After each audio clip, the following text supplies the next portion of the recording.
How you going, folks? It's that time of the day again. Time to pull up, set up camp and have a feed. And today we're cooking Tom's Campfire chili. Now what we're going to do is we're going to add some oil to this pan. So there's our oil in. First we're going to add some onions. So I've got one chopped onion. That's the sizzle we want to hear. In with that we're going to put some garlic. I'm just going to let that sizzle up for a while until it becomes translucent and we'll come back. See you then. There you go, those onions smell magnificent and they look absolutely spot on. Now our next step is to add some beef. We've got 500 grams of just beef mince there and we'll chuck him in. It's an important recipe because Tom's Campfire beef, Tom's our head of production.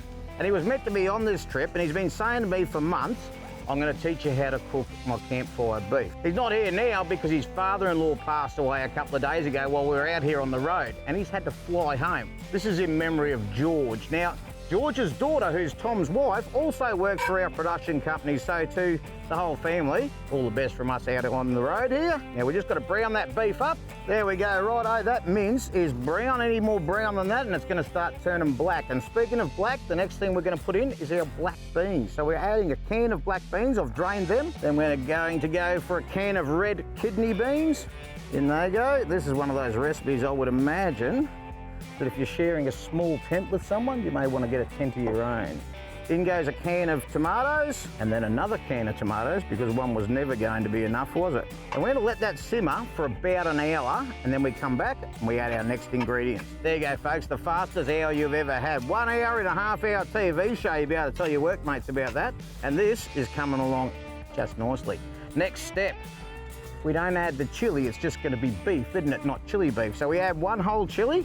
Now, if we were in America, but this doesn't look like America, we're in Australia, you would add a teaspoon of chili powder. But in Australia, we add a teaspoon of Macca's seasoning rubs, of course, Great Barrier beef. So we put a bit of that in there because it's good for what ails you. We give him a stir again.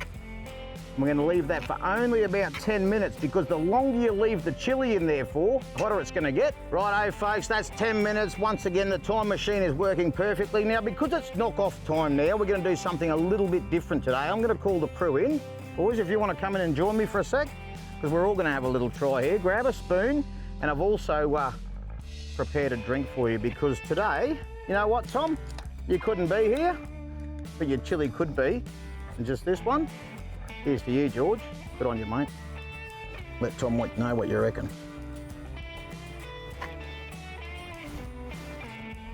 I'm going last in case it's no good.